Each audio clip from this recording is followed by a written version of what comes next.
చైతన్య రథం వీక్షకులకు స్వాగతం, నమస్కారం. తండ్రికి మించిన తనయుడు నారా లోకేష్. సంవత్సర కాలంగా ఆయన పనితీరు పరిశీలిస్తున్నాం. మోదీ ప్రశంసలు. ఒక పక్క మంత్రిగా బాధ్యతలు నిర్వహిస్తూనే తన నియోజకవర్గానికి చేస్తున్న ఎనలేని సేవలు, అట్లాగే విద్యాశాఖ మంత్రిగా విద్యార్థుల పట్ల చూపిస్తున్న తీరు, పరిశ్రమల శాఖ మంత్రిగా ఐటీ మంత్రిగా పరిశ్రమలు ఐటీ కంపెనీలు తీసుకొచ్చే విధానం. ఇది ఒక పక్క అయితే, రెండో పక్క విధ్వంసానికి ప్రతిరూపం వైఎస్ జగన్మోహన్ రెడ్డి. సంవత్సరం కాలంగా నారా లోకేష్ పనితీరుని, గత 6 సంవత్సరాల నుంచి సృష్టిస్తున్న విధ్వంసానికి ప్రతిరూపమైన జగన్మోహన్ రెడ్డి వ్యవహార శైలిని వివరించడానికి మనతో పాటు సీనియర్ రాజకీయ విశ్లేషకులు అంకమరావు ఉన్నారు. వారిని అడిగి వాళ్ళిద్దరి మధ్య తేడా తెలుసుకునే ప్రయత్నం చేద్దాం. సార్ నమస్తే. పనితీరుకు ప్రతిరూపం నారా లోకేష్, విధ్వంసానికి అరాచకత్వానికి ప్రతిబింబం వైఎస్ జగన్మోహన్ రెడ్డి. మీరు ఇద్దరిని ఎలా విశ్లేషిస్తారు, ఎలా చూస్తారు? ముందుగా లోకేష్ బాబు అనే వ్యక్తి రాజకీయంగా ఎదిగితే తన ఉనికికే ప్రమాదం అని గుర్తించినటువంటి మొట్టమొదటి వ్యక్తి జగన్మోహన్ రెడ్డి. మొట్టమొదటి పార్టీ వైఎస్ఆర్సీపీ పార్టీ. ఎందుకంటే అతనిలో ప్రతిభా పాటవాలు ఉన్నాయి. ఉన్నత విద్యావంతుడు, సంస్కరణల దిశగా ముందుకెళ్తాడు. అతనికున్న పరిచయాలను దృష్టిలో పెట్టుకొని పరిశ్రమలను తీసుకొని వస్తాడు. కాబట్టి అతన్ని ఏకాడికి రాజకీయాల్లో లేకుండా చేసి, ఉన్నత విద్యావంతుడు కాబట్టి ఏదో విధంగా అతను కనుక మనం బురద తల్లి అతని వ్యక్తిత్వ హననం చేస్తే ఈ రాజకీయాలు మనకెందుకని చెప్పని వెళ్ళిపోతాడు. చంద్రబాబు నాయుడు గారు అతను ఊహించుకుంది ఏంటంటే 2019లో మనం అధికారంలోకి వచ్చాం, 2024లో మనంలో గెలుస్తాం కాబట్టి ఇక నిరాశ నిస్పృహల్లో వాడు పార్టీ వదిలిపెట్టి వెళ్ళిపోతాడు. అతను చంద్రబాబు నాయుడు గారికి వయసు అయిపోతుంది కాబట్టి మనకు ఎలాంటి అడ్డం ఉండదు. ఇది తెలుగుదేశం పార్టీ తలా ఒక దిక్కు చూసుకుంటూ ఉంటారు. అధినాయకుడు సరిగ్గా లేనప్పుడు 30 ఏళ్ళు మనమే దోచుకోవచ్చు అనే ఉద్దేశంతో అతను మొట్టమొదటి నుంచి కూడా చంద్రబాబు నాయుడు గారి కంటే కూడా లోకేష్ బాబు గారిని దృష్టిలో పెట్టుకొని అతను లోకేష్ బాబు గారి మీద వ్యక్తిత్వ హననం చేయటం మొదలుపెట్టారు. ఒక రకంగా ఈరోజు లోకేష్ బాబు గారు ఇంత రాటు తేలటానికి, ఈ విధంగా పరిణితి చెందడానికి మాత్రం జగన్మోహన్ రెడ్డి కారకుడు అని అయితే మాత్రం నేను నిస్సందేహంగా చెప్పగలను.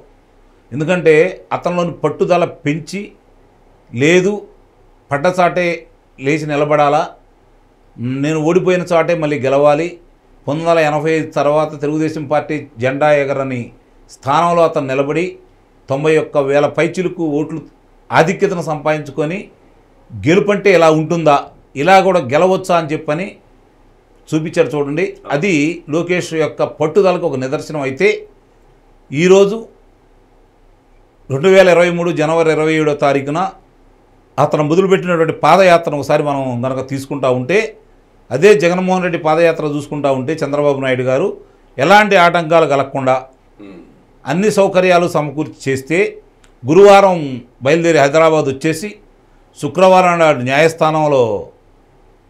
న్యాయస్థానానికి వెళ్ళి, శనివారం నాడు విశ్రాంతి తీసుకొని ఆదివారం రాత్రికి అక్కడికి వెళ్ళి వారానికి 3.5 రోజులు పాదయాత్ర చేసినటువంటి జగన్మోహన్ రెడ్డితో పోల్చుకుంటే లోకేష్ బాబు గారు మొదలుపెట్టినప్పుడు జగన్మోహన్ రెడ్డి రకంగా మనం క్యాట్ వాక్ అని వచ్చండి, ఏదైనా సరే చేశాడు. అది అతను పుట్టుదల కూడా ఒప్పుకోవాలి మనం.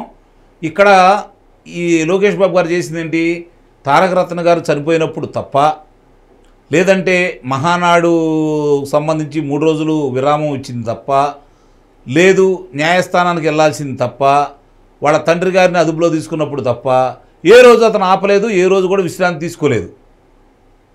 కాబట్టి ఇక్కడ అతను పట్టుదలకి అదొక గీటురాయి. నిజంగానే తెలుగుదేశం పార్టీకి భవిష్యత్తు తరం నాయకుడు లోకేష్ బాబు అని చెప్పని తాను నిరూపించుకోవడమే కాకుండా ప్రజల మనసుల్లో కూడా గెలిచి మనకి చెప్పిన లోకేష్ బాబు గారు వేరు, మనకి చెప్పించిన లోకేష్ బాబు గారు వేరు, అసలైన నాయకుడు మనం చూస్తున్నాము. నిజంగా లోకేష్ బాబు గారి మీద కావాలని వీళ్ళంతా ఇలా దుష్ప్రచారం చేశారని చెప్పని జనం మదిలో బలంగా నాటిన ప్రయత్నం మాత్రం లోకేష్ బాబు గారు విజయవంతం అయ్యాడు. అందువల్లే రాయలసీమ 2 జిల్లాలు దాటిన తర్వాత అతను జరిగిన ప్రజాదరణ కావచ్చు, స్వాగత సత్కారాలు కావచ్చు, యువకులు అతను వెంట మమేకమైన విధానం కావచ్చు, అతను చెప్పే విధానం కావచ్చు, ఆ నమ్మకం ఏర్పాటు చేసిన విధానం కావచ్చు, నిజంగానే అభినందనీయం. అన్నీ కలిసి వచ్చినాయి, అధికారం హస్తగతం అయింది. ఇప్పుడు లోకేష్ పనితీరు గీటురాయి. ఆ రోజు ఎర్ర పుస్తకంలో రాస్తున్నా అన్నాడు, అధికారంలోకి వచ్చిన తర్వాత ఎవరిని వదిలిపెట్టనన్నాడు.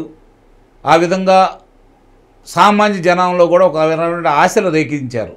వీళ్ళు అరాచకవాదులు, వైఎస్ఆర్సీపీ పార్టీ వాళ్ళు, జగన్మోహన్ రెడ్డి ఇలాంటి విధ్వంసకర పరిపాలన చేశాడు కాబట్టి వీళ్ళకి శిక్షలు వేయగలిగే వ్యక్తి చంద్రబాబు నాయుడు గారు ఉదాసీనంగా ఉన్నా కూడా లోకేష్ బాబు ఇటు పరిస్థితుల్లో వీళ్ళని వదిలిపెట్టడు అనే ఆలోచనతోటి నిజంగానే ఎక్కువ బాధ్యత లోకేష్ బాబు మీద పెట్టి ప్రజలకు గెలిపించడం కూడా జరిగింది. అధికారంలోకి వచ్చిన తర్వాత పరిశ్రమలు తీసుకొచ్చి అతను ఒక మాట కూడా ఇచ్చాడు కాబట్టి 20 లక్షల మందికి ఉద్యోగ కల్పన చేస్తామన్నారు కాబట్టి దానికి మొదటి ప్రాధాన్యత ఇస్తూ, అట్లాగే ఇవి ఒక్కోటి నిదానంగా ఆధారాలు కూడా కావాలి కాబట్టి చెప్పినంత సులువు కాదు కాబట్టి ఏ వ్యక్తులైనా సరే అదుపులో తీసుకోవాలన్నా వాళ్ళ నేరాలను నిరూపించాలన్నా సాక్ష్యాధారాల కోసం కొంచెం ఆలస్యం అవుతున్నా కూడా ఎవరిని వదిలిపెట్టకుండా ఈరోజు వ్యాపార దిగ్గజాల సంస్థలని దగ్గరికి వెళ్ళి టీసీఎస్ లాంటిది విశాఖపట్నాన్ని మళ్ళీ తీసుకొని వచ్చేసి మిగిలిన వాటిని కూడా పారిపోయి తీసుకొచ్చే విధానం కావచ్చు, వాళ్ళతోటి కలిసి మాట్లాడే విధానం కావచ్చు, వాళ్ళకి చెప్పే విధానం కావచ్చు, అలాగే ఈరోజు తీసుకొచ్చినటువంటి పరిశ్రమలకు సంబంధించి లోకేష్ పడే తపనని ప్రధానమంత్రి గారు ప్రశంసిస్తున్న విధానం కావచ్చు, ఇవన్నీ కనుక మనం ఒకసారి చూసుకుంటా ఉంటే లోకేష్లో నాయకత్వ లక్షణాలు ఏ విధంగా పరిణితి చెందాయి. అప్పుడు దాకా చంద్రబాబు నాయుడు గారు అబ్బాయిగా ఉన్నటువంటి వ్యక్తి నాయుడు గారు అబ్బాయి నాయకుడు అయ్యాడని చెప్పి తాను నిరూపించుకున్నాడు. ఈరోజు పార్టీకి దిక్సూచి కూడా అవుతున్నాడు. అందుట్లో ఎలాంటి సందేహం అయితే ఏం లేదు. కాకపోతే ఇప్పుడు విద్యా వ్యవస్థలో అతను తీసుకొస్తున్నాడు. నిజంగానే విద్యా వ్యవస్థను ఎవరన్నా ముట్టుకోవాలంటే భయపడతారు. దాంట్లో అన్ని లొసుకులు ఉంటాయి. అది కత్తి మీద సాము లాంటిది, మామూలు అలాంటిది కావాలని ఏరి కోరి తీసుకున్నాడు అంటే అర్థం చేసుకోవాలి. ఈరోజు చూశాను 2 ప్రభుత్వ కళాశాలల్లో, అంటే ప్రాథమిక కళాశాలల్లో చూస్తే ఇప్పటికీ చేర్పులు అయిపోయినాయి, దయచేసి మా దగ్గర రావద్దని చెప్పని వాళ్ళు బయట రాశారు. అంటే ఏ విధంగా అంటే మరి గతంలో ఎందుకు జరగలేదు, ఇప్పుడు ఎందుకు జరిగిందని చెప్పి ఒకసారి ఆలోచించుకుంటే మార్పులు. ఇక రెండోది వాళ్ళకి ఇచ్చినటువంటి పాఠ్యపుస్తకాలకు సంబంధించిన బ్యాగులు కావచ్చు, అసలు ఏ విధంగా ఎంత నాణ్యమైన బ్యాగులు. రెండోది దాని మీద ఎవరి పేరు వేయకుండా సర్వేపల్లి రాధాకృష్ణ గారిని మాత్రమే దాంట్లో చూపించినందుకు ఆ పిల్లలు నిస్సందేహంగా అడుగుతారు తల్లిదండ్రుల్ని. వాళ్ళ పాఠ్యపుస్తకాల్లో వచ్చినా రాకపోయినా పిల్లలు అడుగుతారు ఏంటిదని చెప్పని. అంటే సర్వేపల్లి రాధాకృష్ణ గారు ఎవరు? అధ్యాపకుడుగా, విశ్వవిద్యాలయంలో చేసిన వ్యక్తిగా, తర్వాత ఆయన ఉపరాష్ట్రపతిగా, రాష్ట్రపతిగా ఆయన ఏం చేశాడని చెప్పి చెప్తారు కాబట్టి ఆయన ఆదర్శంగా తీసుకోవాలని చెప్పని ఆయన బొమ్మ వేసి ఆయన పేరుతో మాత్రమే ఇవ్వడం కూడా జరిగింది. ఇది గమనించుకోవాల్సిన అంశం. అంటే తను చేస్తున్నాడు కాబట్టి గతంలో జగన్ అన్న దీవెన, జగనన్న కానుక ఇలాంటివి లేకుండా ఈరోజు ఒక మహనీయుల యొక్క పేర్లు మాత్రమే దాంట్లో పొందుపరిచి చాలా ఆధునికమైనటువంటి వాళ్ళకి అందజేయటం అనేది ఇది మాత్రం నిజంగా అభినందనీయం. రెండోది పిల్లల యొక్క బరువు బాధ్యతలు కూడా గుర్తించేసి శనివారం నాడు పుస్తకాలు లేకుండా వాళ్ళకి ఆట విడుపుగా ఉండాలనే దాన్ని కూడా ప్రవేశపెడుతున్నారు చూడండి. ఇది చాలా అభినందనీయం. ఈ విధంగా ముందుకెళ్ళడమే కాకుండా పాఠశాలలో ఆధునీకరణ దిశగా ఇవాటి అవసరాల దృష్ట్యా వాటిలో మార్పులు చేర్పులు ఏం చేయాలనే దృష్టిలో పెట్టుకొని ఎక్కువ రోజులు కూడా కాకుండా వచ్చే మళ్ళీ విద్యా సంవత్సరం నాటికి వాటిన్నింటినీ పూర్తి చేయాలనే తలంపుతోటి ముందుకెళ్తున్న విధానం ఉంది చూశారు, నిస్సందేహంగా అభినందనీయం. ఇవన్నీ కూడా అతనిలోని పరిణితిని చాలా స్పష్టంగా కనపడతా ఉన్నాయి, చేస్తూ ఉన్నాడు. దీంతోపాటు అతని మీద చాలా పెద్ద బాధ్యత కూడా ఉంది. పార్టీని ముందుకు నడిపించాల్సిన బాధ్యత కూడా ఉంది.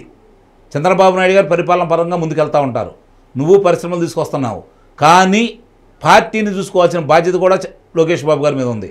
గతంలోనే తనంటే ఏంటో చూపించాడు. ఎందుకంటే బీమా సౌకర్యాన్ని కార్యకర్తలకు ఏర్పాటు చేసిన మొట్టమొదటి పార్టీ తెలుగుదేశం పార్టీ.